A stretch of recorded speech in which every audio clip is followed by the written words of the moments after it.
Anyone else wanting to check into tonight's Tech Net, please call now. This is Kilo Zero Lima Alpha Oscar with Kilo Zero Papa Romeo Bravo, Luann and Phil in Loveland.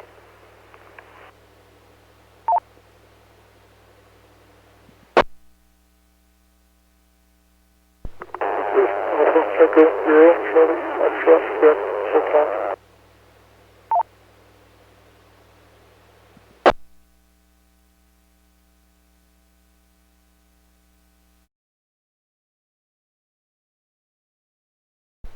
I think I doubled there with someone. You just tried calling, please call again.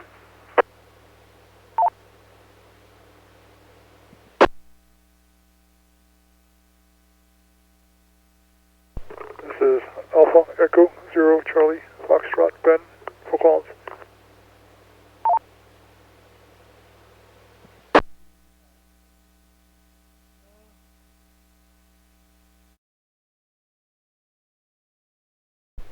Good evening, Ben.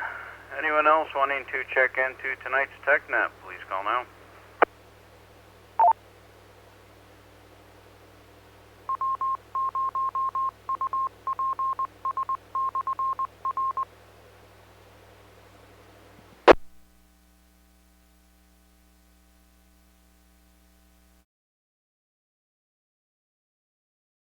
This is Kilo Zero Lima Alpha Oscar with Kilo Zero Papa Romeo Bravo, Luann and Phil in Loveland.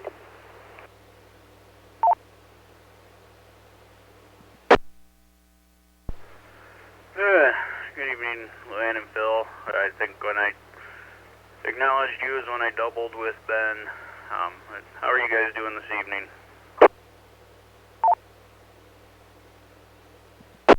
A lot better, recovering from the weekend. Us old folks don't do well on 5 hours of sleep.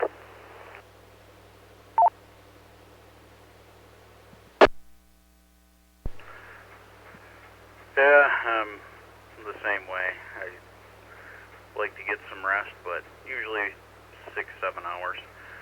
Yeah, it was an interesting weekend, and you guys were much appreciated as net control, even though I think you were doing most of it.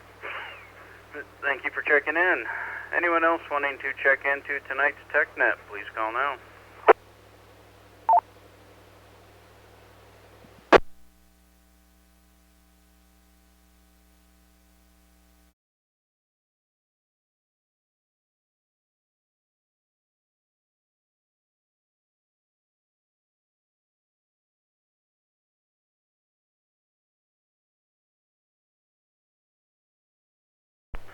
I hear nothing, we'll get started. This is Kilo Alpha 6 Echo Tango Echo, net control for this evening's Tech Net. Do we have anyone with any questions or comments for the net? Please call now.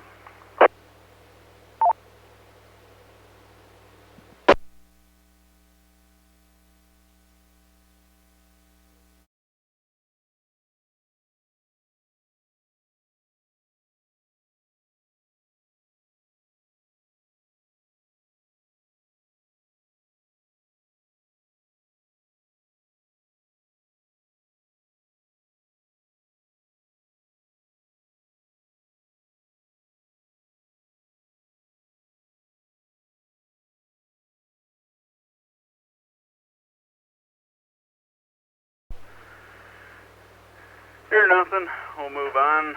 One thing I've been thinking about since, well, yesterday and how valuable it was, and talking about on the net, see how many people use it or how many people are aware of how to use it, is crossband repeating for communications. I know yesterday it was for the Equinox Marathon, it was very valuable, and we had multiple people set up with crossband repeaters to be able to access net control during the event. I know I've been very familiar with it and use it quite often for different things. Anyone have any questions or any input on what their thoughts are on crossband repeating?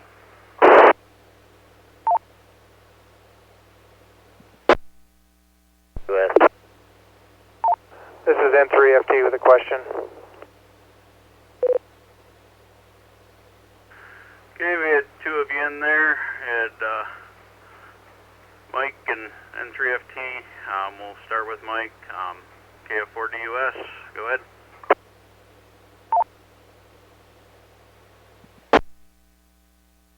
KF4DUS. Well, a couple of things I've learned and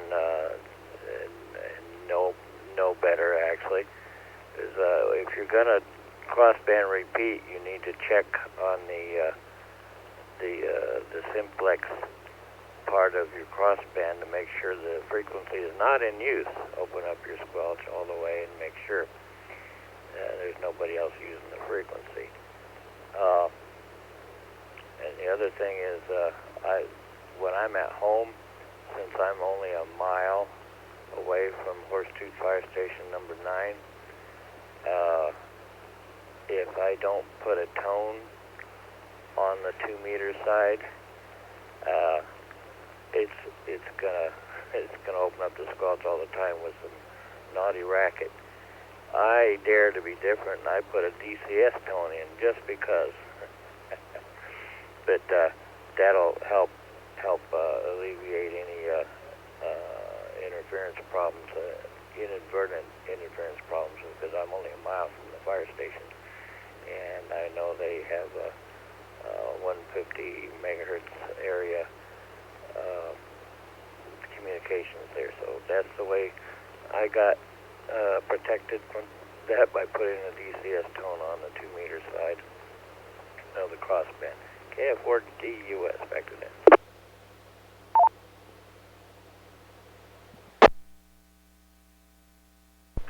Yeah, thank you for that comment, Mike. Yeah, I mean, putting in a tone, especially if you can use a DCS tone. I know some HTs aren't capable of it if it's older, but I always recommend using a tone on the simplex side, especially mainly a receive tone, that less likely for someone to accidentally transmit into the simplex and through the repeater unknowingly. It's just common courtesy. I know I always run a receive tone on the crossband repeater itself, and then only transmit a tone for my HT. That way I'm still able to hear if anyone else comes on frequency or anything going on the simplex frequency. I'm always aware of that. But thank you for your comment. N3FT, go ahead.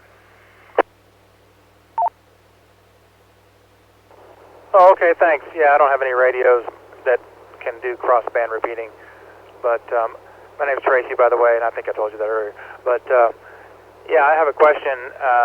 What was the Equinox Marathon? I wasn't familiar with it, and if you could just give a brief rundown of what that was. Thanks.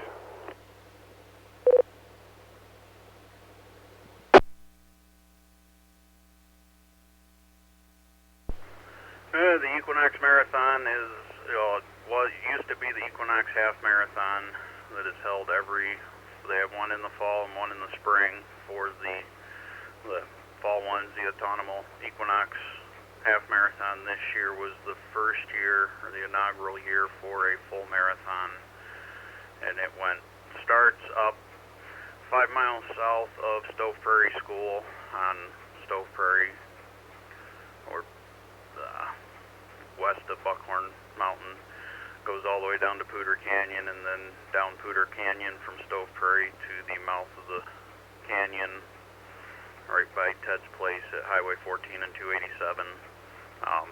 They do a full marathon. This year is the full marathon, half marathon, and a 5-mile race.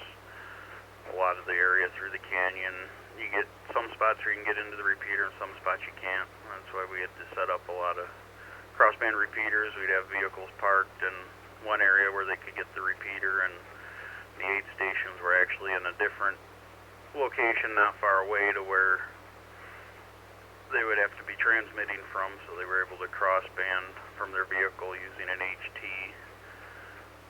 90% of the time.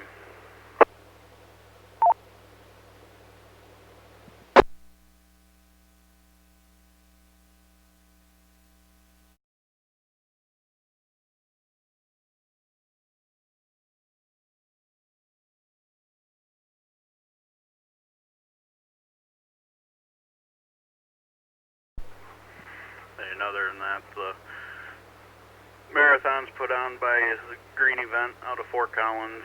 They have a few events they do throughout the year that a few of us always help with the events for communications, and the aid stations, and just call back and forth with updates and if there's any emergencies or anything, just because of the remote locations they're running through.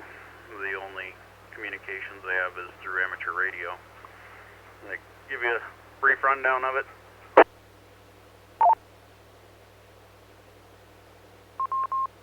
Yeah, thanks a lot. And I was not even thinking of a race. I was thinking of something to do with ham radio as far as the marathon. Anyway, rid my bike over there on Stove Prairie. It's interesting back there. Some really nice hill climbs back there for a road bike. Anyway, unpleasant to say the least. Back to you.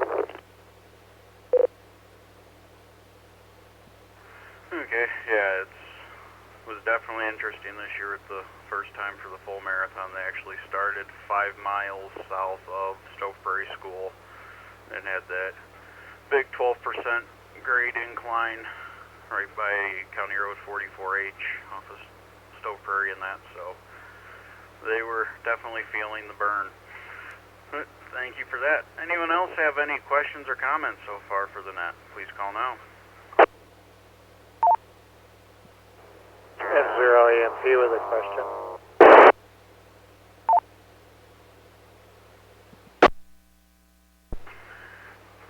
Greg, hang on, sound like you doubled with someone. Let's see who doubled with you first. Doubling station, can you try again? KC0, Keelgate.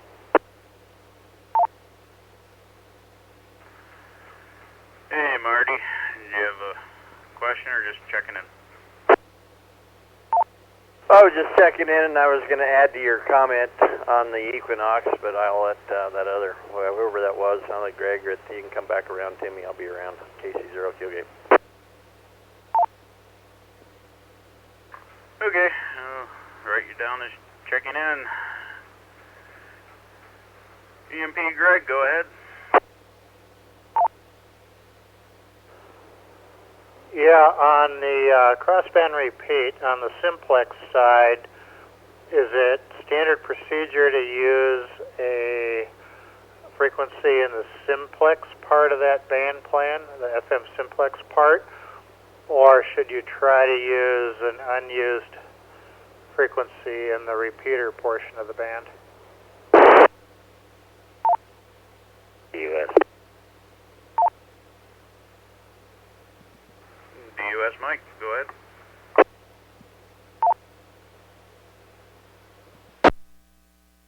From experience, it's use a authorized simplex frequency. You don't ever want to use part of a repeater pair because you never know that your signal might go out further than you planned on it going out. And also put your simplex frequency on low power so it doesn't blast away all over the country. If you have any doubts on the Colorado authorized frequencies, you go to the NCARC Facebook page and look into the file section. There are files for 2 meter, 220, 70 centimeter, etc. And you won't have any doubt. There is a set of frequencies authorized by the Colorado Repeater Association. So that's one resource you can readily go to find those frequencies. You don't want to be in between a frequency either, because then that can cause some bleeding over onto an authorized channel, authorized frequency. So you don't want to do that. Anyway, simplex and not a repeater pair. K4DUS.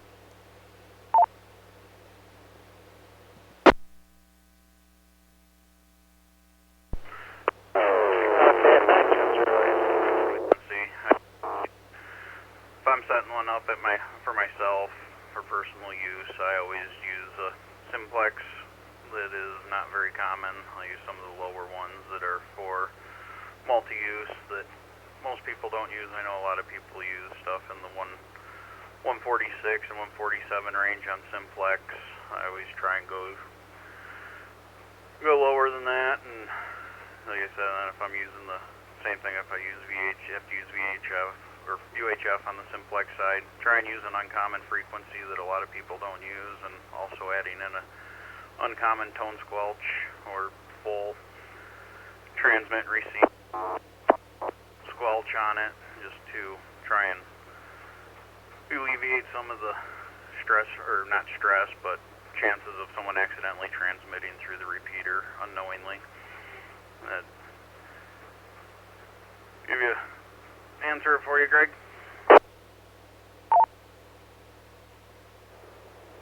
It does. Thanks very much, N0EMP.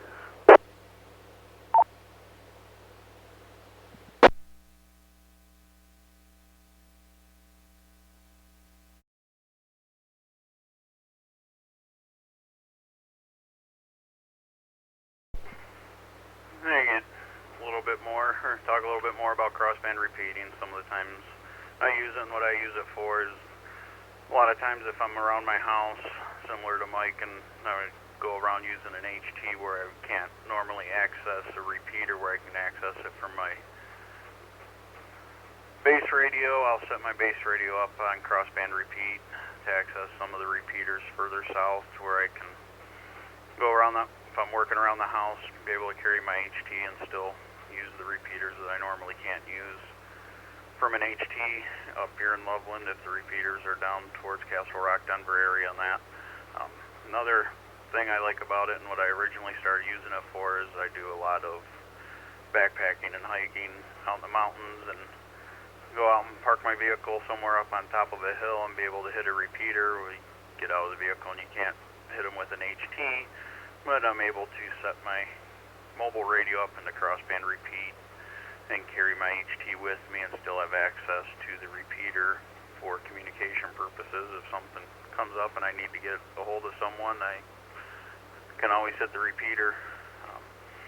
Like what was mentioned, always try and use the lowest power possible on your HT, and on the simplex side, a lot of times I'll set my simplex side up the lowest setting, or medium, which is usual 5 watts, or usually 20 watts, depending on the mobile radio you're using. Then on my HT, I can adjust that power accordingly. If further I get away from the vehicle, I can bump the power up a little bit to still be able to hit the mobile radio in the vehicle. Let the repeater reset.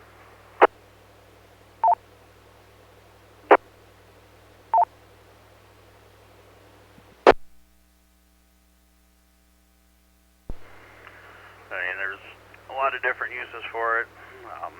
Communications and events, we had it set up, everyone was using the same simplex frequency and setting up their crossband repeats, so the people that were mobile, driving up and down the canyon for different support vehicles and that for the event, were able to just pretty much leave their radio on simplex and always be able to hit one of the crossband repeaters to be able to access the repeater for net control.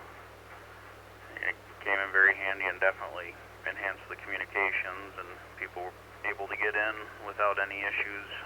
99% of the time, there still is occasionally where they won't be able to. If we have any questions or comments for the net, please call now.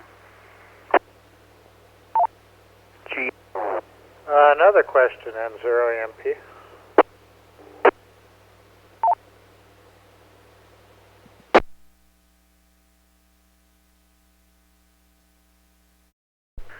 Last calling station, sorry, a little bit of background noise and didn't catch what you're saying. Please come again. Yeah, N0EMP with another question. Okay, EMP Greg, go ahead.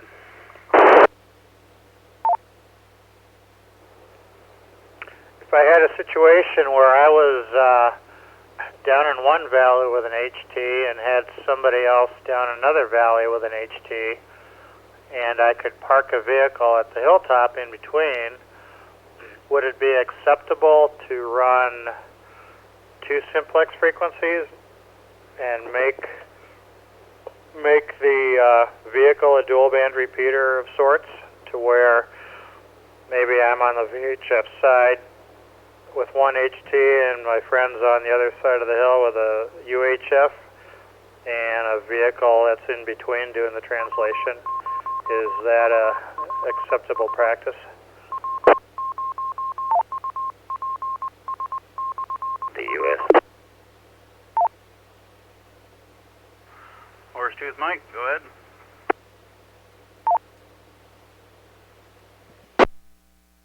KF4 to U.S. If I'm understanding the question correctly, you want to be able to use two different, say, 2-meter simplex frequencies on one radio in the middle.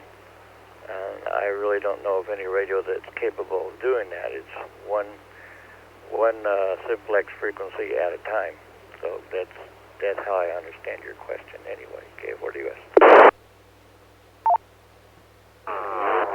No, I'm saying use a 2-meter simplex frequency and a 70 centimeter simplex frequency. So instead of relaying into a repeater, it's simplex on both sides, but VHF on one side and UHF on the other.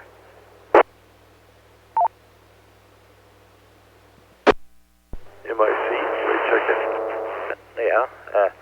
One thing you don't ever want to do, and I know this by experience, I did this one time by accident in Virginia Beach, you never want to put two repeaters together because they get stuck in a loop and they will not shut up. But yeah, a simplex to a simplex, yeah, no problem.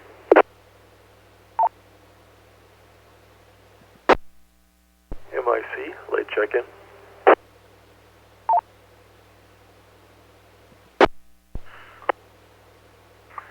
Thank you for that comment, Mike. I got you in there, Mark. Yeah, one example I've done for simplex to simplex, Greg, is I've done search and rescue where we've been in a large area and we've used simplex communications, and we start getting further and further out, and we'll set a vehicle up on crossband repeat halfway between, like similar to what you were saying, on top of a ridge line where some people are down on one side and some are down on the other side. Set it up to where one is VHF, one's UHF.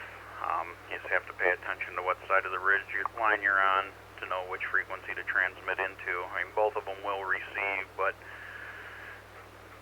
the transmit frequency that you are using, the only people that are able to hear you are the people that are within simplex range of your transmission.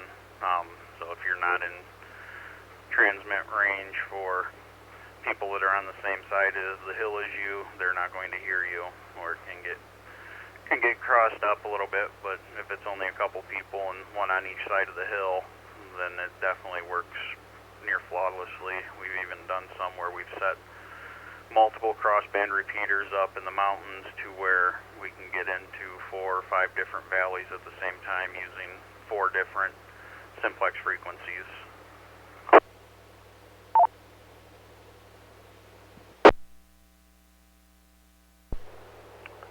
Okay, thanks very much. The gears are turning now, and I'm thinking it might be fun next summer to try a chain of crossband repeaters from Sterling to Grand Junction and 0 EMP.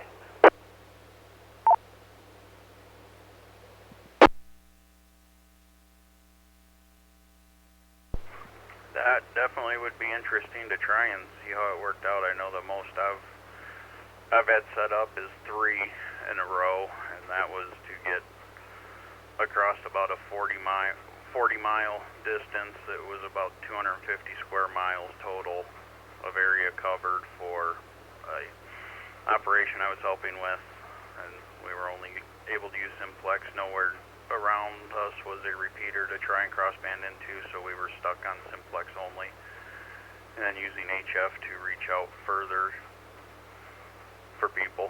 But it gets interesting, and it's definitely fun to play around and experiment with. Mark, did you have a comment or just check in?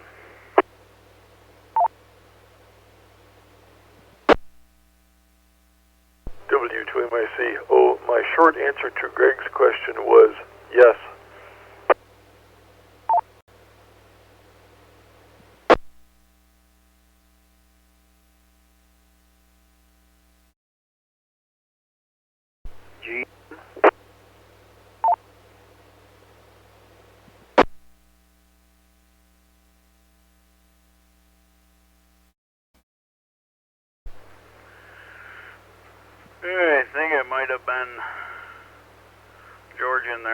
caught was a G. Come again, if you had a question, go ahead and ask it. Yes, it was, George. For the handy-talkie, presumably that just needs to be a simple, plain vanilla one. What requirements does the base station have, and how do you tell whether your radio meets them?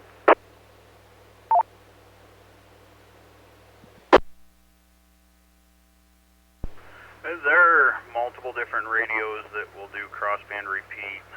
They're generally advertised as it with having crossband repeater function. Some of the common ones are like the Yaesu, the FT8900, the FTM 400. Kenwood, the D710 does crossband repeat, and multiple of the TYTs, I believe I think it's the 8800 does crossband repeating.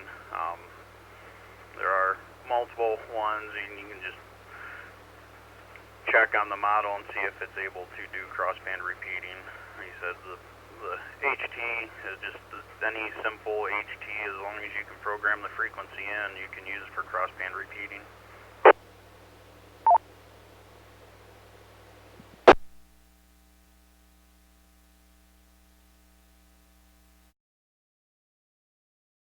Thank you, AE0GM.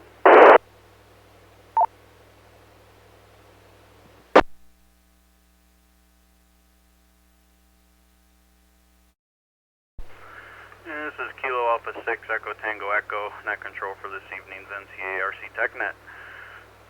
Topic is crossband repeating. For those listening that haven't checked in, do we have any additional questions or comments for the net? Please call now.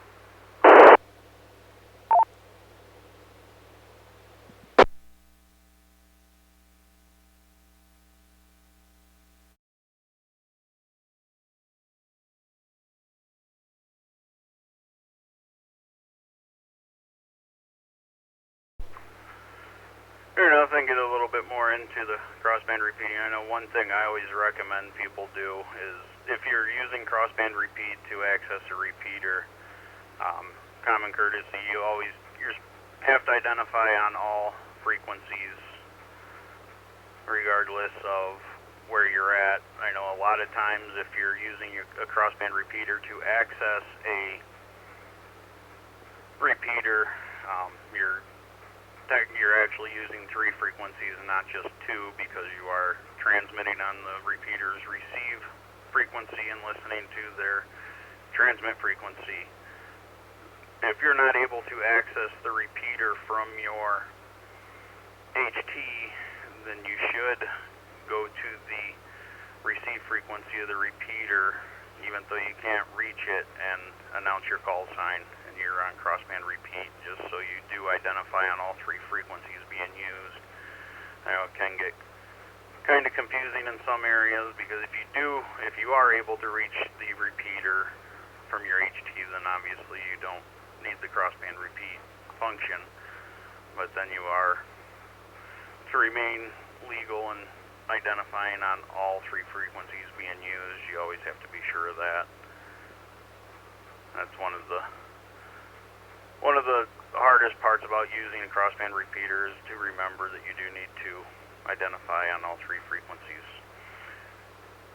If you have any questions or comments for the net, please call now.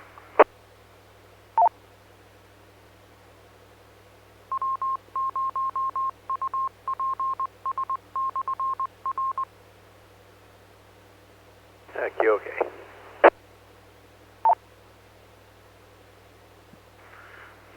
Okay, Marty, go ahead.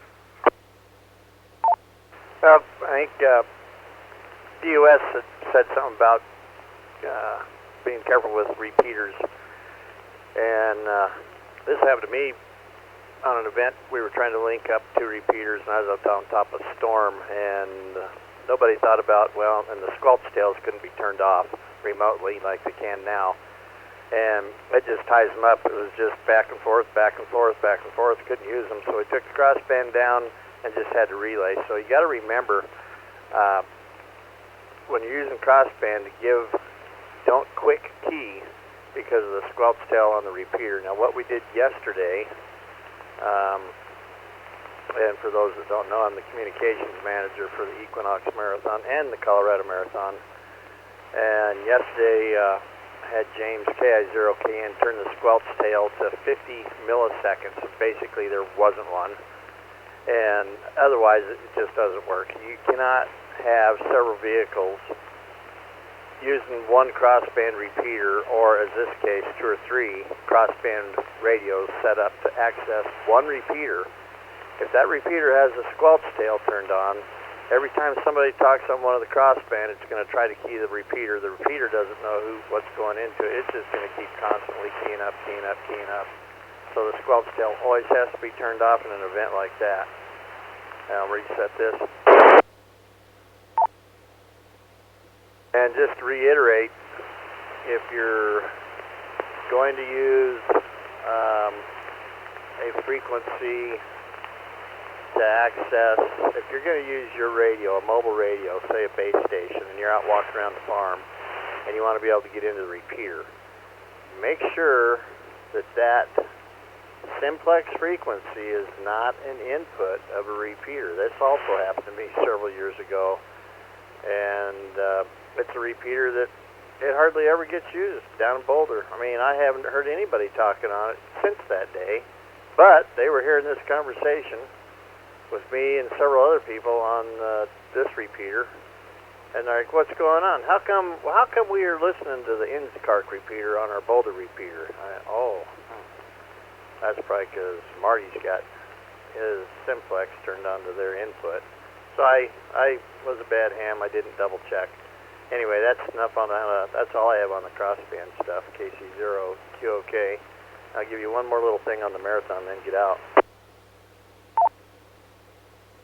The Equinox Marathon Series started back in 2012. In the fall race, we had 465 people signed up, and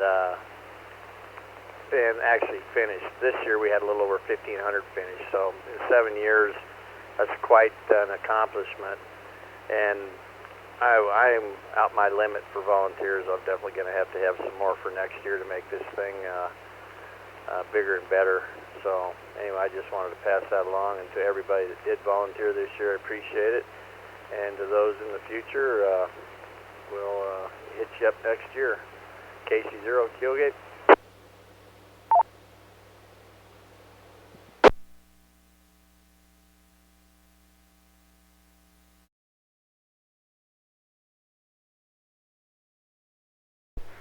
Yeah, definitely. Thank you for that, Marty. It was definitely fun, and there was definitely a lot of people running in it this year. So it's crossband repeating is a definite benefit, but there are certain things that you have to watch out for. I know if you're one person using crossband repeater to access a repeater, you don't really have the issues with the squelch tail. The only downside is you do have to wait for the repeater to completely drop before you can key up your radio to start talking. I know when I first started learning about it and using it, a lot of times if you don't wait for the repeater itself to drop completely and you key up, you will not actually be transmitting into the repeater. It just confuses it. Another one is if you have a lot of repeaters tied together, don't use crossband repeat to access them, because they might have a 1 second tail squelch, but if it's like the Colorado connection system with it's 15 or 16 repeaters tied together, it takes 5 or 6 seconds for all the repeaters to actually drop. And so to use crossband repeat on that, you have to wait for the repeater you're accessing to drop, and then wait another 5 to 10 seconds before you can key up and actually access the full system. Any questions or comments for the net? Please call now.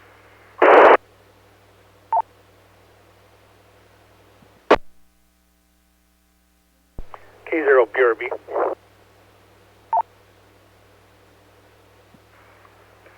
PRB Phil, go ahead.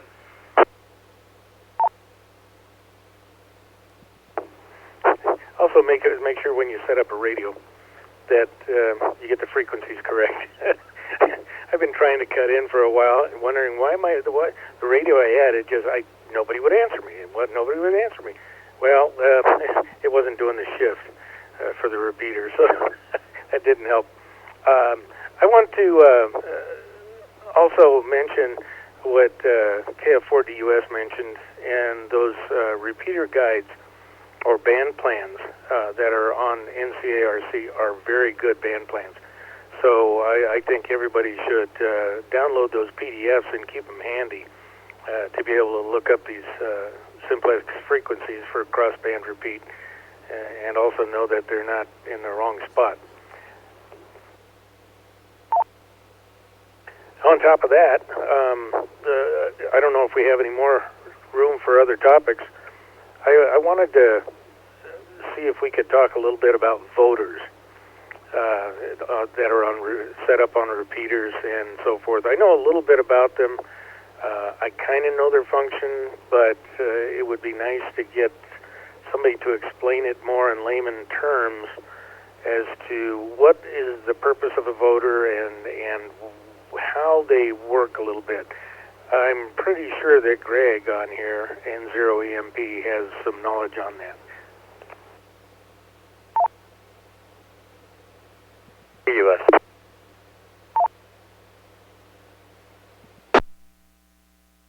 And DUS, Mike, go ahead.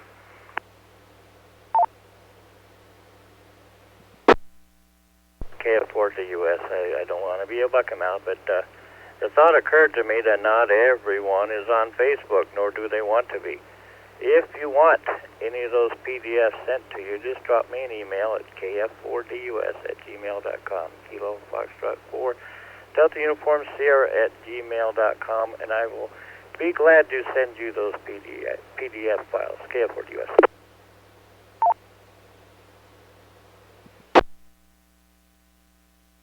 Yeah, definitely. I know for a while there, it seemed like everyone was on Facebook, but lately there's a lot of people that are getting away from the social media. Thank you for that, and offering to send it to anyone that wants it. And definitely have time to go into different topics, Phil. Maybe we talk about any question that anyone has. Greg, EMP, do you want to talk a little bit about voters?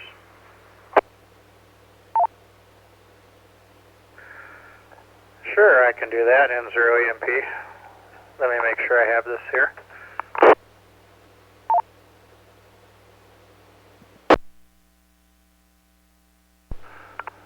Okay, so since we have several repeaters that we own and control, and since we have a microwave backbone, high speed, that connects all the sites, we can actually pass audio over that microwave link. And we do that by digitizing it so it's coming across as packets. And the packets are very carefully and accurately time-stamped. There's a GPS receiver at each site that time-stamps the packets. And each packet has a signal strength indicator, receive signal strength indicator for that packet.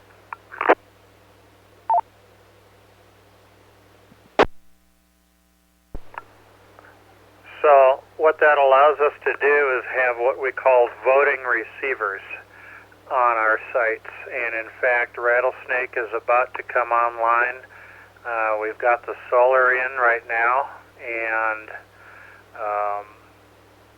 a camera and the microwave links, and part of a WinLink system up and running at that site. So, using as an example the buckhorn repeater, I can hear the buckhorn just fine. I'm in West Fort Collins, and I can hear the buckhorn repeater just fine. I have a hard time directly getting into it because of Arthur's Rock and the hill that Rattlesnake is on, and Horsetooth and some other high terrain.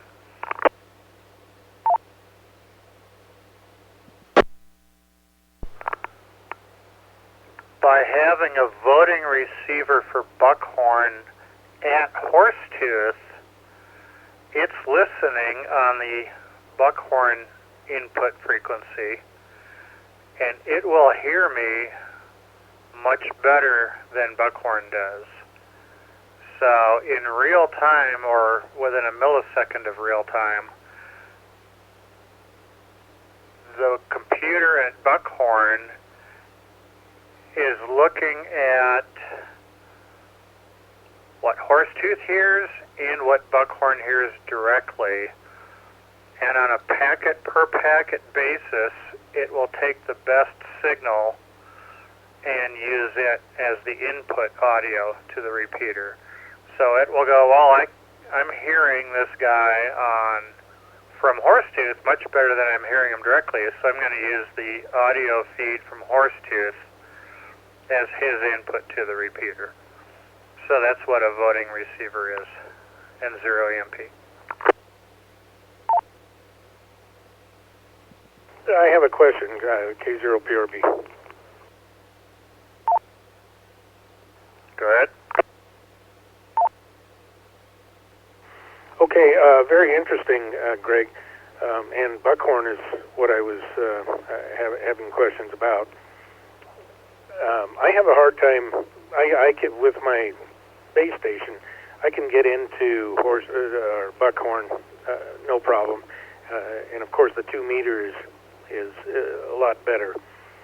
There are times during Skywarn I'm trying net control, and then a storm comes through my area, and I have to shut down my base station. And of course, trying to get through on an HT it's not always a good idea to do anything, events or anything with an HT like that, but until I can get my backup station going with an internal antenna, it's my only choice other than getting into the car and driving someplace where I can hit the buckhorn. So, first of all, does the voter work on both 70 cm and 2 meter? We'll start with that question.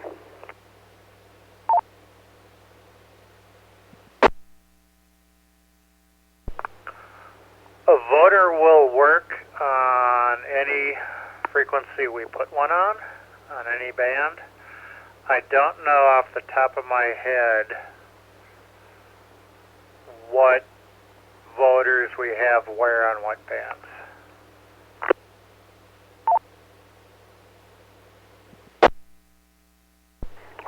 Okay, that makes sense because I wasn't sure if it was working. I can now with my HT and 2 meters, I can get a return off of buckhorn. So I'm guessing it might be set up on 2 meters.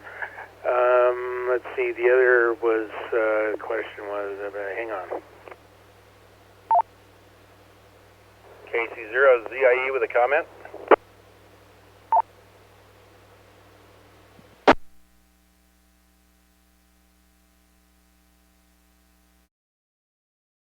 Yeah, go ahead. I'm still thinking there. Just to fill in a detail there, we have voters on both 2 meter and 70 centimeter on Horsetooth that are connected to both the 70 centimeter and 2 meter repeaters on buckhorn, but it's 70 to 70 and 2 meter to 2 meter.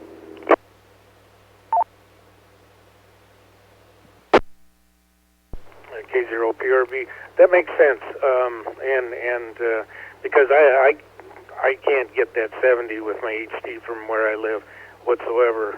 Even I can through Horsetooth, I can hit 70 cm all I want there, but if I set up for buckhorn, it doesn't even know I exist.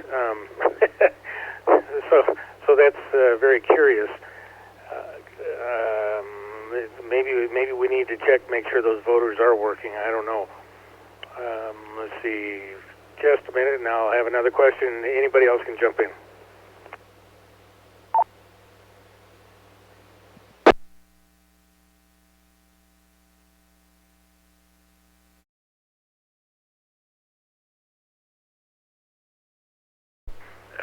definitely a good question, Greg. I know even I live in pretty much central Loveland, and the Buckhorn, the 700 repeater, I have issues getting in on even with my mobile radio in my truck for my house.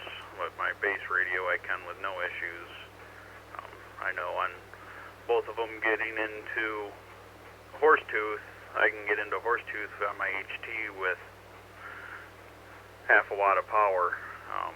But as far as getting into the Buckhorn repeater, with an HT for my house, it's a no-go, and I'm in central Loveland. Anyone else have any questions? Well, Phil thinks of tries to remember what his other question was. MIC, comment. MIC Mark, go ahead.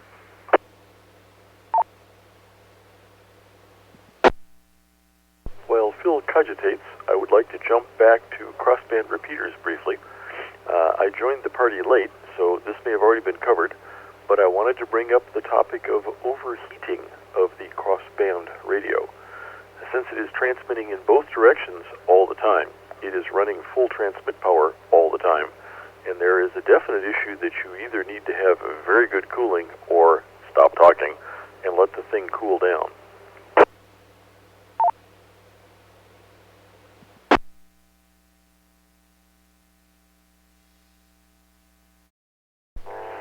Definitely. I know radios aren't designed for full duty cycle at full power.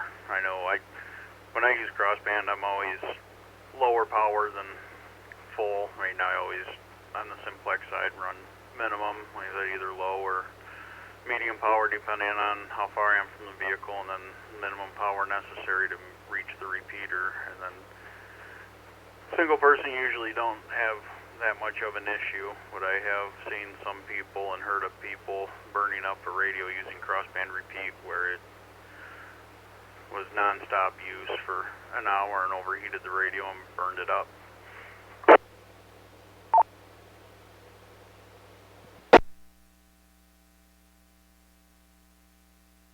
PRB.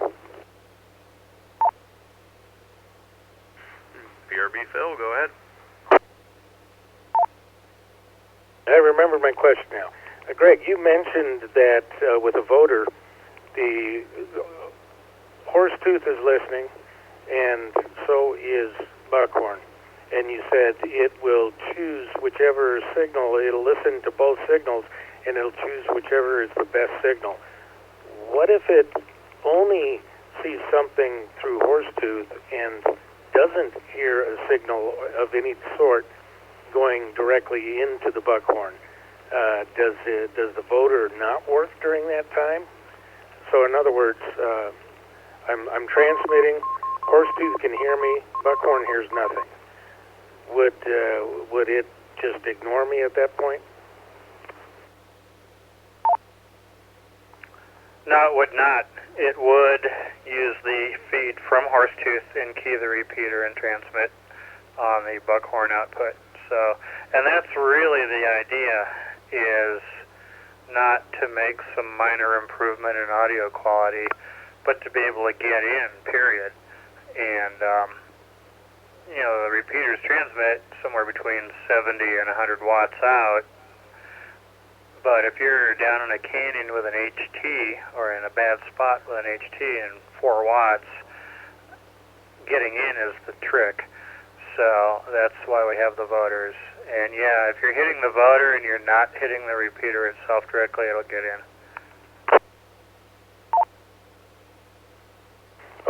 Okay, then, I'm trying to do an assessment for KI0KN, James, as to, what's going on around my location. And so knowing how the voters work will help with my assessment. Right now, I mean, if I try to hit Buckhorn, even with through the voter, I'm getting nothing back right now. So it's telling me it's not going through the voter, or I'm not hitting it directly. The other question I had concerning squelch tail what is the purpose of a longer squelch tail? Is it a demand feature to keep the radio keyed up so that it's not keying up and down so often?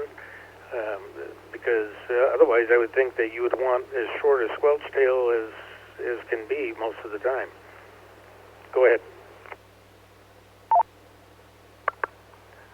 That's a very good question, and I have absolutely no idea. But back to the voters for a second. There's a page we can go to, but I think we have to go through a controlled channel of, this is internet, but I don't think this is publicly available. I could be wrong. Darren, if you're still in there, you might know. But we can see bar graphs of received signal strength on the repeaters and the voters, and see when something's going indirect or when it's being voted and what the signal strengths are. If you're doing some surveying for James, he might want to get you access to that so you'll actually see in real time what's happening. And squelch tail? I don't know. I'm anxious to find out. And 0 EMP. ZIE.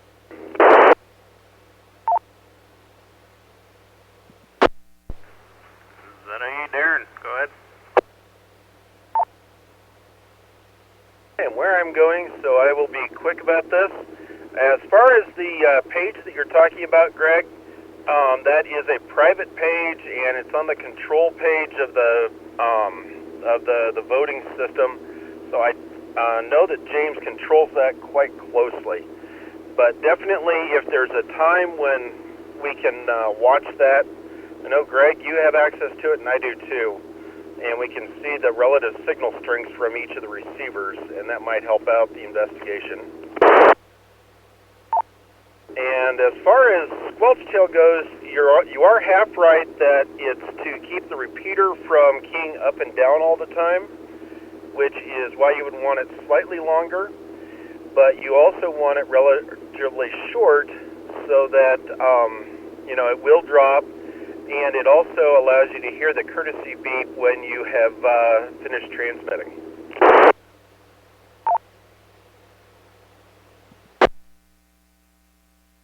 PRB.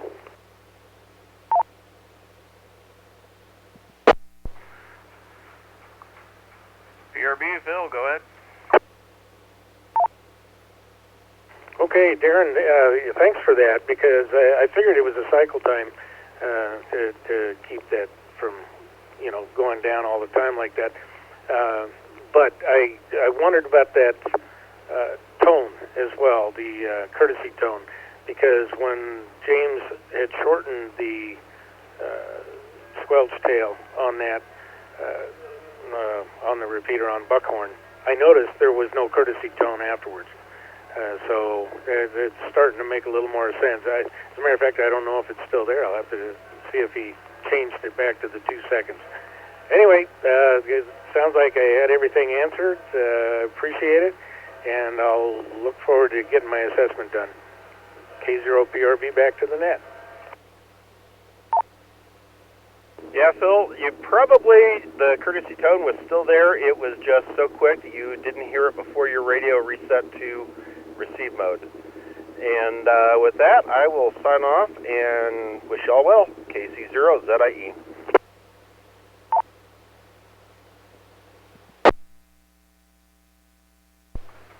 Thank you for those questions, Phil, and Greg and Darren for the comments and answers. It was definitely interesting and always nice to learn something new. Anyone else have any questions or comments for the net? Please call now.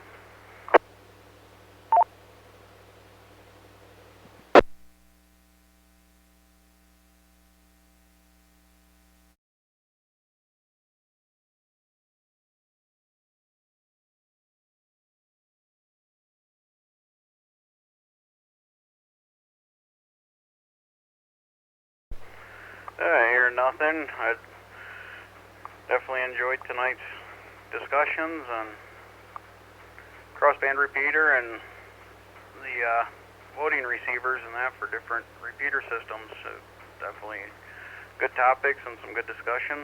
This is KA6ETE Net Control for this evening's NCARC Tech Net. I'd like to thank everyone for checking in and contributing to the discussion. Look forward to hearing from everyone next week. As a reminder, the NCARC Club Net is Wednesday evening at 6:30 with early check-in starting at 6 p.m. Everyone's welcome to check in, regardless if you're a member or not. And thanks again for everyone checking in. This is KA6ETE. The repeater is now open for general use.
KF4DUS, K0PRB.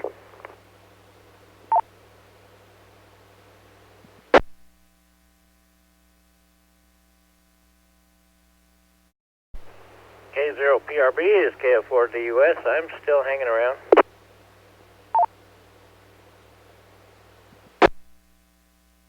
Hey, Mikey. Hey, I learned something new with this TH350 TYT tri-band tri-display that I thought you may want to be interested in.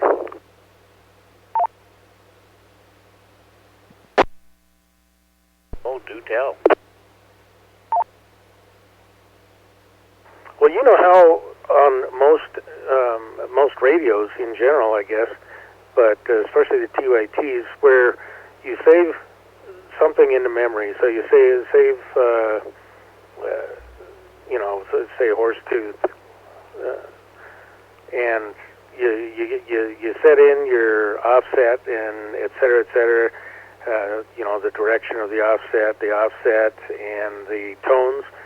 Well, on this one, you can do that, save it into memory, and select which channel you want to save it in. But the nice thing about it is whatever is there. So if you're still in the memory mode, you can go in and make with some of the other radios I've found that if you can go in there and make adjustments, but it's only adjusting the VFO mode, not the memory. This is kind of nice.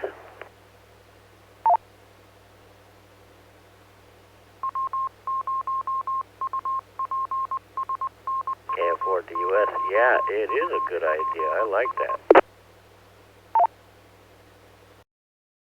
This presentation was brought to you by the Northern Colorado Amateur Radio Club. Thank you for watching, and don't forget to like and subscribe.